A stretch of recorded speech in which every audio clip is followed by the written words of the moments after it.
कि जब supreme court ये कह रहा है कि मेरे पास ऐसा कोई सबूत नहीं है कि मंदिर तोड़ के मस्जिद बनी हो, और ये भी कह रहा है कि 1949 में मूर्तियां गलत रखी गई, ये भी कह रहा है कि बाबरी मस्जिद को इलीगल तरीके से तोड़ा गया, फिर भी जगह उठा के मंदिर को दे देता है, ये तो बड़ा अजीब सा आश्चर्यजनक फैसला था। मुसलमानों ने इस वजह से कबूल किया कि ठीक है, चलो 400-500 साल पुराना एक मामला ख़त्म हुआ, ये मुसलमान हैं तो इनकी बात को उखाड़ा जा रहा है और कहा जा रहा है कि ये तो सुप्रीम कोर्ट को मानते ही नहीं है। मुसलमान के मुंह से ये बात निकली है तो इस पर हंगामा तो होना ज़रूरी है, ये तय है हंगामा। बाबरी मस्जिद में जो कुछ भी हुआ ये बड़ा देश का दुर्भाग्य कहिए कि जब सुप्रीम कोर्ट ये कह रहा है कि मेरे पास ऐसा कोई सबूत नहीं है कि मंदिर तोड़ के मस्जिद बनी हो, और ये भी कह रहा है कि 1949 में मूर्तियां गलत रखी गई,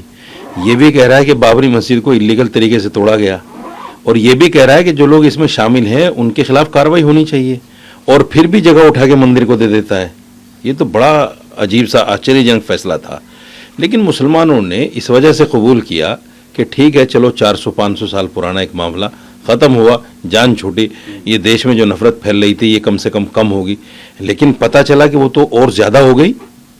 नए रास्ते निकल गए। तो ये जो पीड़ा है, इस पीड़ा को उन्होंने व्यक्त किया है, और इसी पीड़ा को व्यक्त करने के लिए आपको याद होगा सुप्रीम कोर्ट के 4 जज बाहर निकल के आए थे, प्रेस कॉन्फ्रेंस की थी। डीवाई चंद्रचूड़ जब रिटायर हो गए उसके बाद उन्होंने बाकायदा एक प्रोग्राम में इस तरह की बातें कहीं, और कई सारे जज हैं जो इस तरह की बातें करते हैं। सवाल ये है कि अगर हिंदू कोई इस बात को कर दे, आप निशिकांत दुबे ने क्या कहा था चीफ जस्टिस के लिए, बिल्कुल खुली किताब है, क्योंकि वो हिंदू थे तो उनकी बात को दबा दिया गया। ये मुसलमान है तो इनकी बात को उखाड़ा जा रहा है और कहा जा रहा है कि ये तो सुप्रीम कोर्ट को मानते ही नहीं है, ये तो सुप्रीम कोर्ट को अहमियत नहीं देते। बिल्कुल, मदनी साहब तो कह रहे हैं कि सुप्रीम कोर्ट उस लायक नहीं है कि उसको सुप्रीम कहा जाए। नहीं, उन्होंने ये कहा कि सुप्रीम कोर्ट सुप्रीम उस वक्त होगा जब इंसाफ के तकाजे पर फैसले होंगे। ये कोई गलत हो रही है भाई, सुप्रीम कोर्ट जो है हिंदुस्तान में हमारी लास्ट उम्मीद है कि जब सब जगह से हम थक हार के बैठ जाएं तो फिर एक रास्ता बचता है सुप्रीम कोर्ट। वहां भी अगर ऐसा ही हो जाए तो फिर सुप्रीम कहां से रह गया, ये एक बात उन्होंने कही। तो उसमें मैं समझता हूं कि कोई ऐसी बात नहीं है जिस पर वावेला मचे, बस वही है कि मुसलमान के मुंह से ये बात निकली है तो इस पर हंगामा तो होना जरूरी है, ये तय है हंगामा,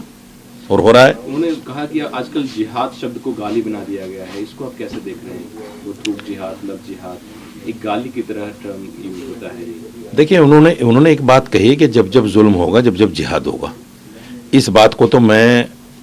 जस्टिफाई नहीं करता हूँ।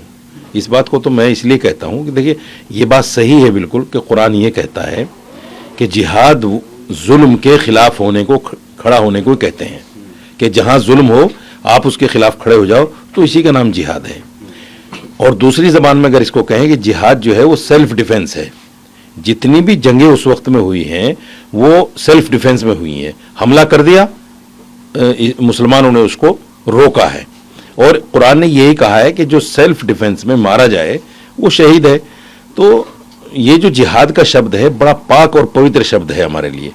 लेकिन जिस तरह लोगों ने इसको लव जिहाद, लैंड जिहाद, थूक जिहाद, मूत जिहाद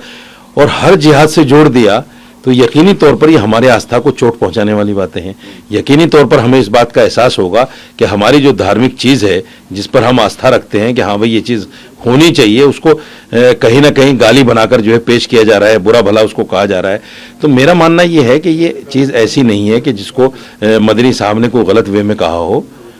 ये बिल्कुल सही है कि हर चीज़ में जिहाद हो रहा है।